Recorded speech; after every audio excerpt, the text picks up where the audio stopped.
Hello and welcome. My name is Arthur, and this is the inaugural X and Y podcast that I'm trying out.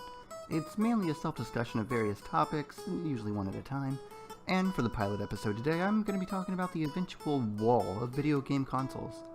I was actually going to record this with a video, like an on-screen intro, but it's a podcast, so fuck it.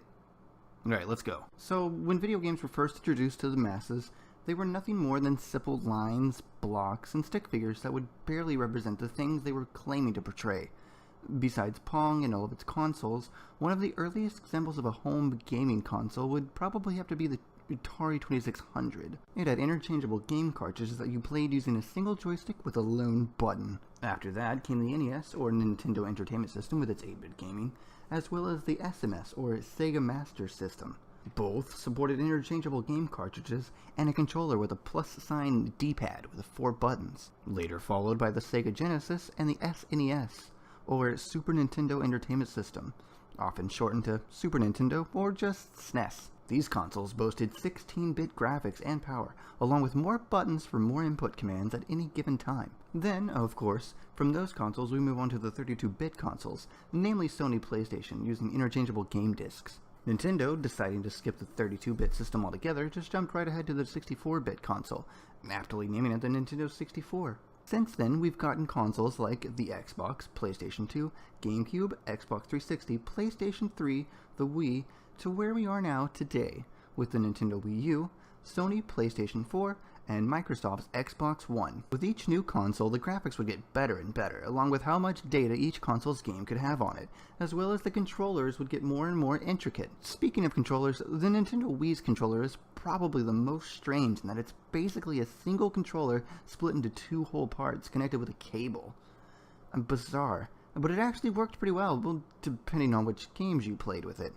But anyway, back to the original point, the inevitable wall they'll hit. Basically, as time goes on, there's been introduced new and more powerful consoles to play new or reimagined games on, and while at first there were leaps and bounds moving forward, we can only really go so far when it comes to making new consoles, hardware speaking.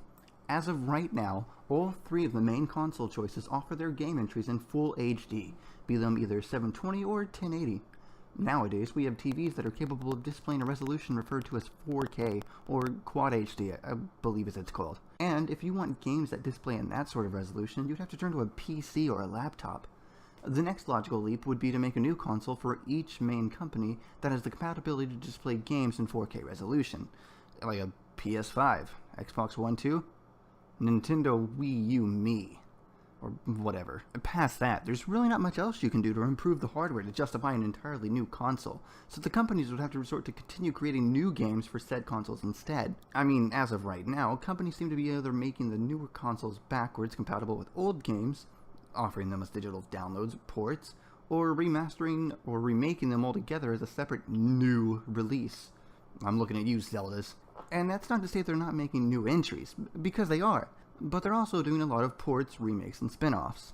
And yes, I'm aware those pictured examples are from portable consoles games, but my point still stands. Now, I'm not afraid of the video game industry coming to an end all of a sudden, because there's always going to be all of the games they already have out to play, as well as newer ideas and concepts like virtual reality headsets and portable consoles, though those are an entirely separate beast to tackle, and this pilot episode is just for the consoles.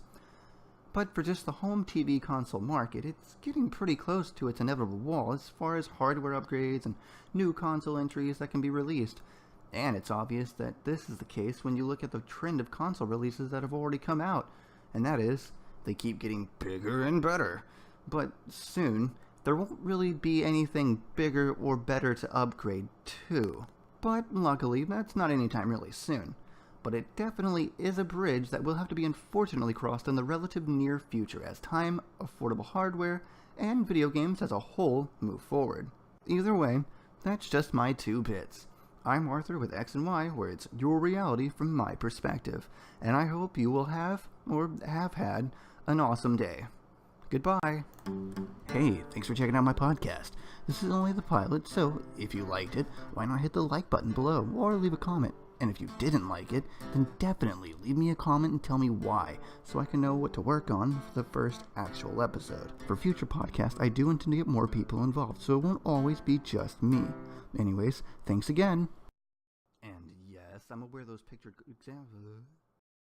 Then, of course, from those games we move on to the 30